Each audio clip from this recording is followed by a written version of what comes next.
A las 8 de la mañana del 20 de mayo de 1858, dos oficiales de las fuerzas aliadas anglo-francesas llegaron a la fortaleza Taku. Llevaban con ellos un ultimátum que el comandante de las fuerzas chinas, Tang Tingxian, tenía que entregar la fortaleza en el plazo de 2 horas. Tang Tingxian hizo caso omiso a su demanda. Estaba decidido a luchar, confiado en la moral de sus soldados y la fuerza de defensa de la fortaleza. Otro factor importante fue la posición estratégica de la fortaleza Taku. Un banco de arena en el estuario del río Haihe impediría la entrada de los buques de guerra británicos y franceses. Sus naves más pequeñas serían vulnerables a los 4 cañones de gran alcance de las baterías en la fortaleza.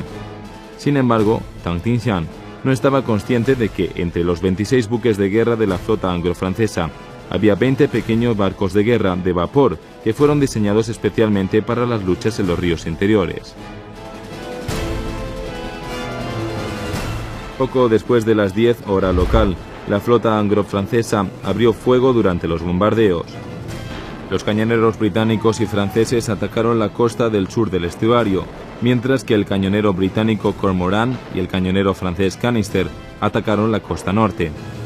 2 baterías de cañones de los buques de guerra del ejército Qian devolvieron el fuego, pero la superioridad de las armas usadas por la fuerza aliada anglo-francesa fue inmediatamente evidente.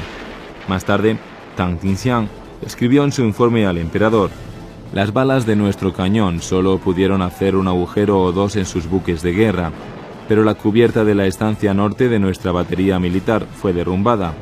La mitad de la batería militar del sur quedó prácticamente destruida. Ni una sola pared ha quedado intacta. Nuestros cañones no son ni tan poderosos ni tan rápidos como los de ellos. Dispararon proyectiles desde ambos lados de sus cañoneros. No había ningún lugar para esconderse. El bombardeo duró más de 1 hora. La batería militar del norte quedó destruida y la batería militar del sur quedó derrumbada en horas del mediodía. El 26 de mayo, las fuerzas aliadas anglo-francesas habían ocupado el puerto de Tianjin. Con su ejército derrotado, el emperador Xianfeng no le quedó otra opción, sino la de satisfacer la demanda de los aliados para establecer las negociaciones. Nombró a Cui Liang y Hua Xiana como sus enviados para que se trasladaran a Tianjin y establecieran un diálogo de negociación con los británicos y franceses. Los días 13 y 18 de junio, Cui Liang firmó el Tratado de Tianjin entre China y Rusia y el Tratado de Tianjin entre China y los Estados Unidos. El día 19, Cui Liang le informó al emperador que Gran Bretaña ha pedido que se le permita enviar un embajador residente a Beijing y que se le conceda la libertad de circulación, excepto en el Palacio Imperial. Seguidamente, el emperador Xianfeng respondió en un decreto: si los embajadores extranjeros son autorizados a residir en Beijing, ellos interferirán en nuestros asuntos. Ni la lucha ni la política de apaciguamiento han dado buenos resultados. El 24 de junio, el emperador Xianfeng dio instrucciones a Cui Liang para que pospusiera las negociaciones. Mientras tanto, el emperador mandó un decreto a Zhang Lingjing, comandante de la guarnición de Tongzhou, dándole instrucciones para prepararse para la batalla. Al día siguiente, Cui Liang recibió una copia del proyecto de tratado de los británicos exigiendo que el enviado chino firmara el tratado el día siguiente, sin hacer ningún cambio en él. Advirtieron que si no se cumple el tratado lanzarían inmediatamente un ataque. A las 6 de la tarde, Cui Liang y Lord Elgin firmaron un tratado de Tianjin entre China y Gran Bretaña. En virtud de este tratado, se le permitió a Gran Bretaña enviar un embajador permanente a Beijing. El día 27, Cui Liang y el enviado francés Jean Gros firmaron el tratado de Tianjin entre China y Francia.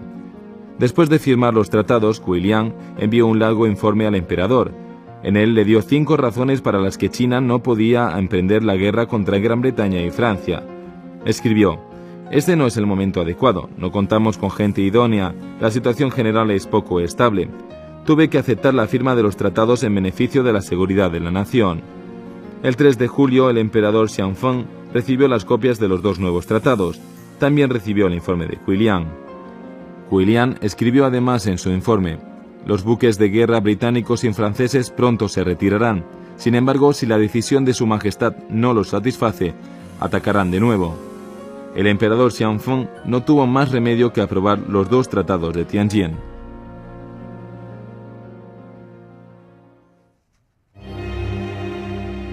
Con la aprobación del emperador Xianfeng de los dos tratados, las fuerzas británicas y francesas se retiraron de Tianjin. Bajo los términos de los dos tratados, ambos fueron ratificados en Beijing un año después. Gran Bretaña y Francia anunciaron que sus embajadores llegarían a Beijing en el momento de la ratificación de los tratados.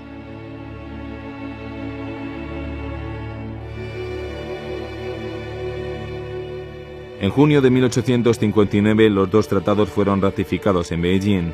El emperador Xianfeng no podía demorar por más tiempo la ratificación de los tratados.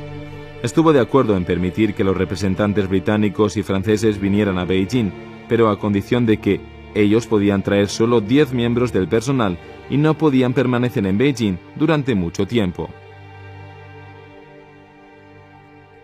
El 6 de junio, el enviado británico Frederick Wright Bruce aterrizó en Shanghái. Su homólogo francés, Alphonse de Bourbon, llegó al día siguiente. Los dos enviados, insistiendo en que solo ratificarían los tratados en Beijing, se negaron a reunirse con William.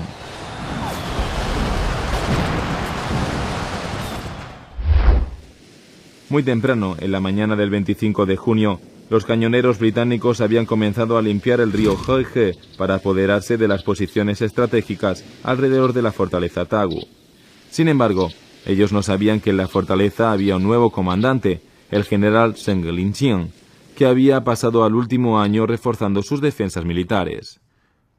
Zheng Linqing era de la etnia mongol, que había establecido su reputación militar en 1855, cuando lideró una fuerza que derrotó la expedición del norte del ejército rebelde de Taiping. Bajo su mando, la fortaleza Tagu había sido reconstruida. Tenía 5 nuevas baterías militares, junto con otra en un emplazamiento de piedra a 1 kilómetro de la batería militar del norte. Las nuevas baterías militares estaban situadas en posiciones más elevadas y eran más poderosas que las originales, al igual que sus cañones. Este dibujo muestra una batería militar en la orilla sur del estuario y otra en su zona intermedia. Según los registros históricos, la batería militar en la parte frontal de la fortaleza tenía 15 metros de altura y la batería en la parte media tenía 9 metros de altura. Por lo tanto, esta situación estratégica las convirtieron más eficaces que las baterías originales en la fortaleza Tagu, que habían sido construidas a una altura de poco más de 5 metros. Bajo el mando de Zheng Linqing, el ejército imperial Qing observaba a los soldados británicos desde una posición oculta. Los británicos, al no ver ninguna señal de hombres o banderas, estaban desconcertados. Mientras tanto, la marea se retiraba, dejando el río más estrecho y el espacio de la playa más amplio. Los buques de guerra británicos fondearon y sus soldados avanzaron hasta el río. Allí se encontraron con cadenas de hierro que bloqueaban su camino, y mientras luchaban por liberarse, los soldados del ejército Qing, ocultos, abrieron fuego en sus cañones.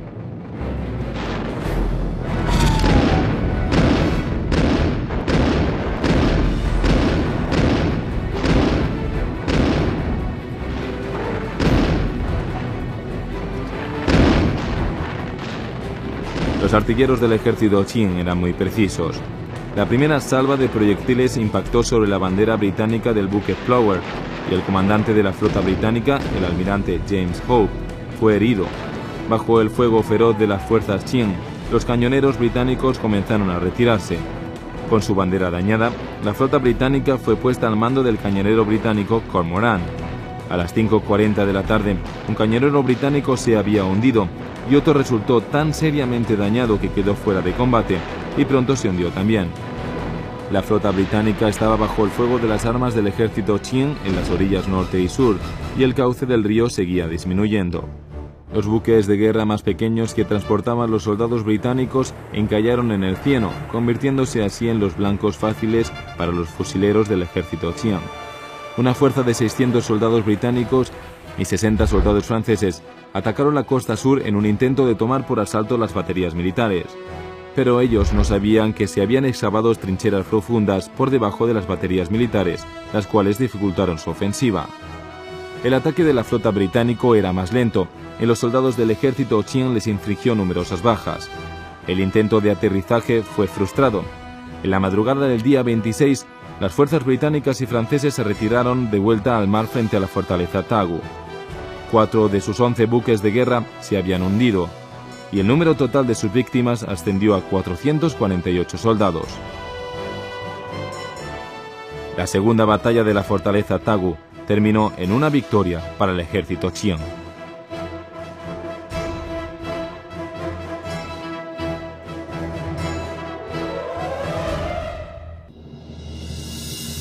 La victoria de la batalla de la fortaleza Tagu envalentonó al emperador Xianfeng. Poco después de la retirada de la flota anglo-francesa, el emperador Xianfeng dio instrucciones a He Kuiqian, gobernador de las provincias de Jiangsu y Anhui, y enviado a cargo de Asuntos Exteriores, para rescindir las relaciones sino-británicas y sino-francesas establecidas en los tratados de Tianjin. Gran Bretaña y Francia debían firmar los tratados revisados, al igual que se debían revisar las relaciones sino-estadounidenses. 你每年到京师来不能超过1次，最多1次。而且你来的时候，不许这随从的人员，就是你带的美国的随从不能超过20人，而且你来的时候不能带兵舰。而且到了京师，办完你必要的事情，快快的办完，赶快离开北京。 所以，正因为中美天津条约里面关于公使驻京这个问题，也就是说咸丰这个神经最敏感的这一点，是这么签订的，所以呢，咸丰也愿意中英和中法的天津条约也如此这么办理。 Los acontecimientos posteriores demostraron que el emperador Xianfeng había juzgado mal la situación. Después de su derrota en la fortaleza Tagu, los gobiernos británico y francés decidieron iniciar los planes para un ataque a gran escala. Bajo la dirección del enviado británico Lord Elgin, la fuerza naval británica, integrada por 79 buques de guerra al mando del almirante James Hope y un ejército de 20.000 hombres dirigido por el general James Grant, llegó a la costa china. Los franceses, bajo la dirección de su representante Jean Gros, enviaron una flota de 65 buques de guerra al mando del almirante Victor Charner y una fuerza de 7.000 hombres liderados por el general Charles Montauban. Durante su retiro de Yuan, el emperador Xianfeng se enfrentaría a un inminente desastre.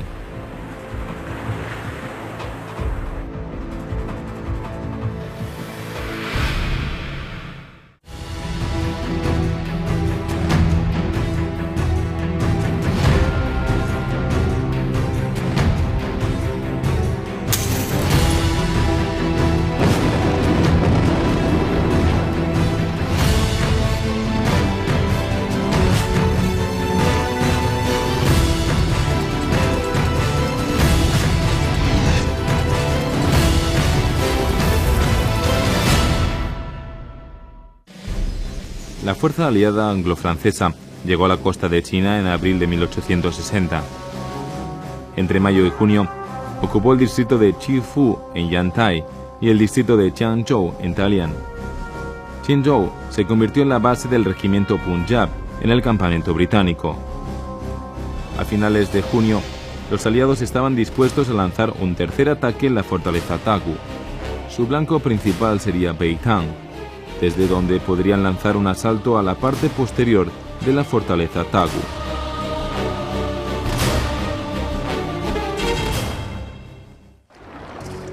Beitang se localizaba en el estuario del Gran Canal, a 30 kilómetros al norte de la fortaleza Tagu. Era un pueblo pequeño, pero muy importante estratégicamente. Si un ejército lograba un exitoso aterrizaje allí, tendría un recorrido bastante fácil para llegar a la fortaleza Tagu. El fuerte de Beitang fue construido en 1840. Originalmente tenía 7 baterías militares, pero Zheng Linqing retiró su guarnición justo antes de que estallara la tercera batalla de Tagu. Esta fue una decisión extraña, teniendo en cuenta que la inteligencia y la perspicacia que caracterizaban al pueblo chino les habían indicado que los británicos y franceses pensaban aterrizar en Beitang. Por otra parte, el emperador Xianfeng había dado instrucciones a Zheng Linqing para que reforzara allí las defensas.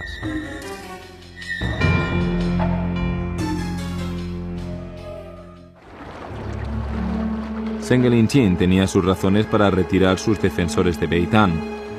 En primer lugar, consideró que las baterías militares fueron construidas a muy baja altura en Beitang, lo que dificultaría la defensa. En segundo lugar, había una gran extensión de marisma que dificultarían el trayecto. Debido a que solo había un camino de Beitang a Xinhe, cerca de la fortaleza Tagu, cualquier ejército invasor podía ser derrotado con facilidad en un sorpresivo ataque de pinzas. Pero un factor importante fue la convicción de Zheng Linqin de que los soldados británicos y franceses eran buenos luchando en el mar, pero no en tierra firme. Pensó que no tendrían suficientes caballos. Él, por el contrario, tenía una buena caballería que podría acosar y destruir al enemigo mientras marchaban. Si hubiera sabido más sobre la fuerza aliada anglo-francesa, Zheng Linqin se habría dado cuenta de que estaba cometiendo un gran error. A bordo de los buques británicos estaban los Sikh, o soldados de caballería reclutados en la India. La escena muestra a los soldados Sikh cabalgando en sus caballos en el distrito de Qinzhou en Dalian. Otra escena muestra a los caballos pertenecientes al regimiento Punjab en el campamento británico.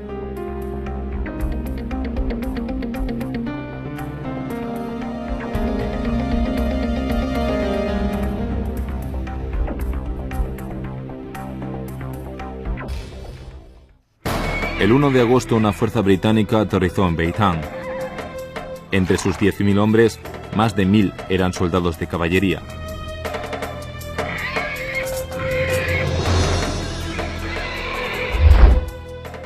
El 12 de agosto, con el apoyo de las tropas de caballería y la artillería, la segunda división del ejército británico, acantonada en la carretera de Beitang a Chunliangqiang, se aproximaba al costado del río Xinghe.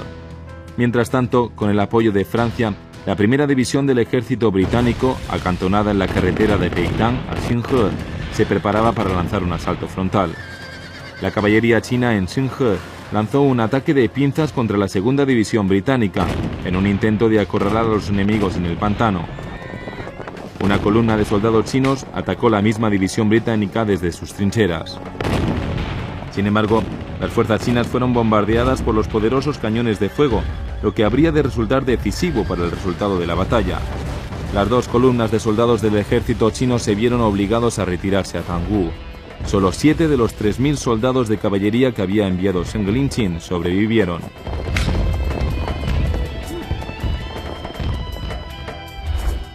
El 14 de agosto, Tanggu cayó en poder del ejército británico. La retirada de los soldados chinos que defendían las baterías del norte de la fortaleza Tanggu fue interrumpida. La parte posterior de la fortaleza, considerada como una zona vulnerable, estaba ahora a merced de los aliados. El 21 de agosto los británicos y franceses atacaron la parte posterior de la fortaleza Tanggu. Al mismo tiempo, lanzaron ataques contra las baterías principales en la costa norte del estuario y las baterías militares en Xinfeng. Las dos baterías fueron tomadas por las fuerzas aliadas a costa de 411 vidas. La escena muestra las baterías del norte después de que fueron tomadas por las fuerzas británicas. La zona estaba plagada de cadáveres de soldados chinos. La fotografía fue tomada por un reportero que acompañaba a los aliados. La táctica de Zheng Linqin de atraer al enemigo y atacar a los soldados de caballería había fracasado. Sabía que no podía ocupar por más tiempo la fortaleza Tanggu. Varias horas después de que las baterías del norte fueron tomadas por las baterías británicas, Zheng Linqin ordenó a sus fuerzas retirarse de las baterías en la orilla sur del estuario y se retiró con su ejército a Tongzhou, vía Tianjin. El día 24, Tianjin cayó en poder de las fuerzas británicas. La tercera batalla de la fortaleza Tanggu había terminado.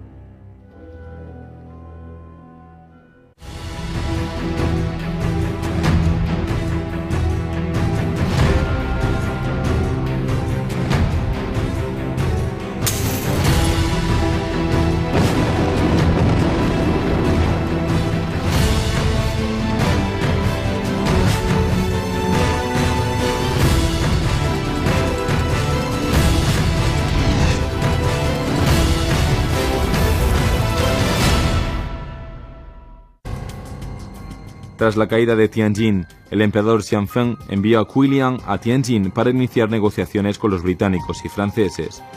Los aliados insistieron en que el gobierno Qing restaurara el acuerdo que permitiera la permanencia de sus embajadores en Beijing.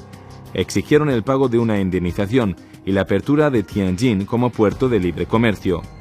Quiliang informó al emperador que los británicos y los franceses tenían la intención de enviar sus ejércitos a Beijing para la ratificación del tratado, y que Harry Parkes también vendría a buscar un lugar ideal para establecer una embajada.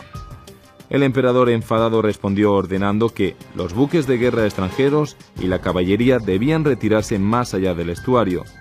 Sus enviados no podían traer un gran número de séquitos cuando sus embajadores permanentes vinieran a Beijing. Cuando la respuesta del emperador fue transmitida a los británicos y franceses, ellos suspendieron las negociaciones y citaron como excusa que Quilian no estaba investido de plenos poderes plenipotenciarios. El 8 de septiembre la fuerza anglo-francesa se dirigió a Tongzhou. Al día siguiente, el emperador Xianfeng nombró al príncipe Tsai Yuan como su nuevo representante, en lugar de Quilian. En Tongzhou, el príncipe Tsai Yuan pasó 2 días estableciendo diálogo con los negociadores aliados. Finalmente, temeroso de que las negociaciones fracasaran, Tsai Yuan le dijo a los británicos y franceses que aceptaría sus condiciones. Mientras tanto, el emperador Xianfeng, al enterarse de que la fuerza anglo-francesa se aproximaba a Huixiu y Matou, cerca de Beijing, decidió aceptar todas sus demandas. El 17 de septiembre, el representante británico Harry Parkes entregó una nota a Tsai Yuan. En ella afirmó que debía presentar sus credenciales como embajador de Gran Bretaña al emperador chino y que el emperador chino debía, al mismo tiempo, entregar el tratado ratificado. El emperador Xianfeng replicó: si él quiere presentar sus credenciales en persona, él debe doblegarse ante mí de acuerdo con el protocolo chino. Si se niega, voy a luchar. Con las negociaciones en punto muerto, la situación dio un giro inesperado.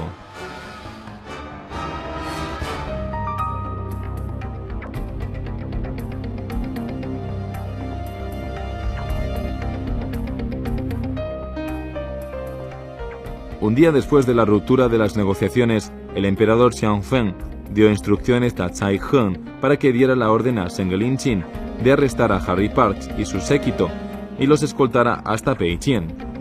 Los generales aliados, en respuesta a lo que veían como un secuestro, ordenaron un ataque contra Tongzhou. Alrededor del mediodía del 18 de septiembre, 4.000 hombres de la fuerza aliada atacaron al ejército de 10.000 hombres de Zheng Linqin en Changjiawan, a 8 kilómetros al sur de Tongzhou. El ejército Qing fue aplastado. Luego, el día 21, se encontraron frente a frente la fuerza anglo-francesa y un ejército muy poderoso de 30.000 hombres bajo el mando de Zheng Linqin en Pa-Li-Jiao, al sur de Tongzhou. La caballería de élite del ejército Qing, bajo el mando de Zheng Linqin, fue diezmada y su ejército huyó. La victoria de los aliados abrió las puertas de Beijing. Los ministros rogaron al emperador Xianfeng para que se trasladara a Yuan Mingyuan al Palacio Imperial de Beijing para tranquilizar la capital. Pero el emperador hizo caso omiso a sus súplicas.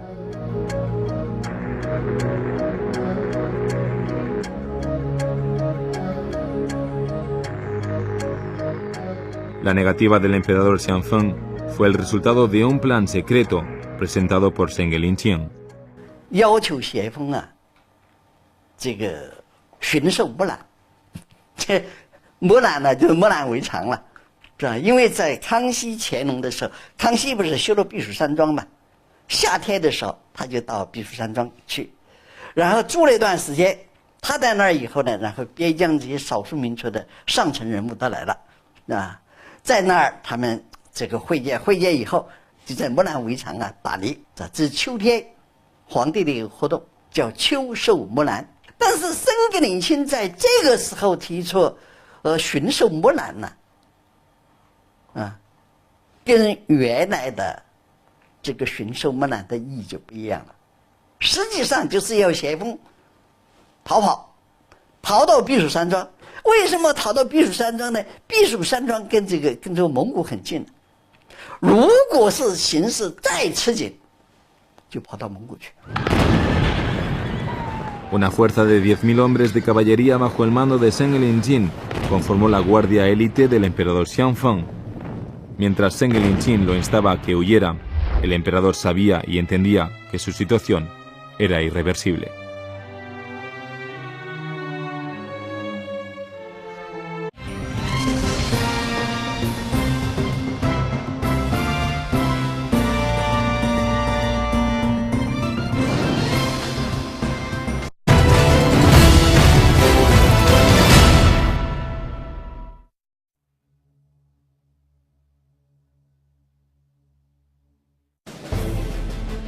A las 8 de la mañana del 20 de mayo de 1858, dos oficiales de las fuerzas aliadas anglo-francesas llegaron a la fortaleza Tagu.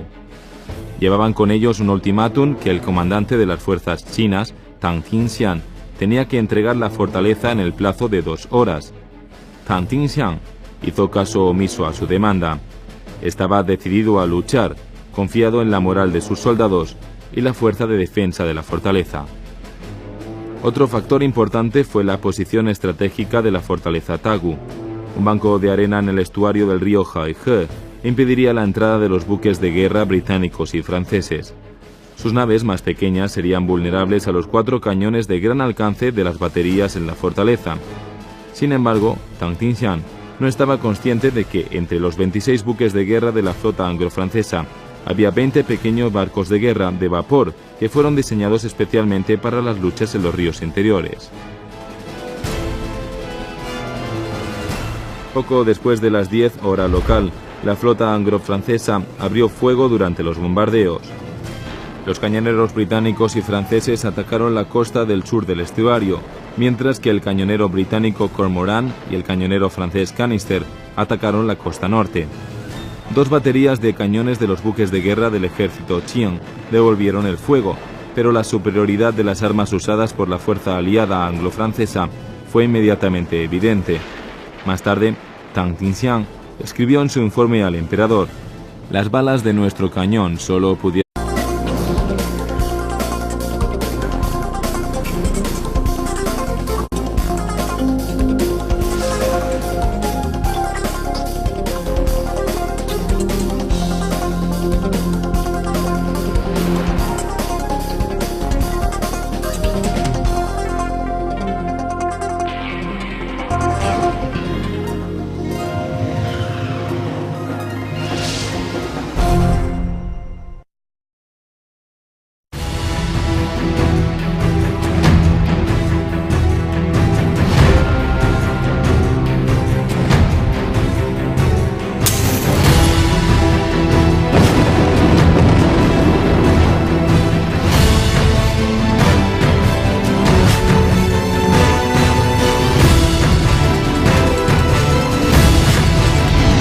hacer un agujero o 2 en sus buques de guerra, pero la cubierta de la estancia norte de nuestra batería militar fue derrumbada.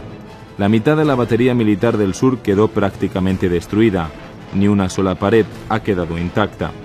Nuestros cañones no son ni tan poderosos ni tan rápidos como los de ellos. Dispararon proyectiles desde ambos lados de sus cañoneros. No había ningún lugar para esconderse. El bombardeo duró más de 1 hora. La batería militar del norte quedó destruida y la batería militar del sur quedó derrumbada en horas del mediodía. El 26 de mayo, las fuerzas aliadas anglo-francesas habían ocupado el puerto de Tianjin. Con su ejército derrotado, el emperador Xianfeng no le quedó otra opción, sino la de satisfacer la demanda de los aliados para establecer las negociaciones. Nombró a Cui Liang y Hua Xiana como sus enviados para que se trasladaran a Tianjin y establecieran un diálogo de negociación con los británicos y franceses. Los días 13 y 18 de junio, Cui Liang firmó el Tratado de Tianjin entre China y Rusia y el Tratado de Tianjin entre China y los Estados Unidos. El día 19, Cui Liang le informó al emperador que Gran Bretaña ha pedido que se le permita enviar un embajador residente a Beijing y que se le conceda la libertad de circulación, excepto en el Palacio Imperial. Seguidamente, el emperador Xianfeng respondió en un decreto: si los embajadores extranjeros son autorizados a residir en Beijing, ellos interferirán en nuestros asuntos. Ni la lucha ni la política de apaciguamiento han dado buenos resultados. El 24 de junio, el emperador Xianfeng dio instrucciones a Cui Liang para que pospusiera las negociaciones. Mientras tanto, el emperador mandó un decreto a Zhang Lingjing, comandante de la guarnición de Tongzhou, dándole instrucciones para prepararse para la batalla. Al día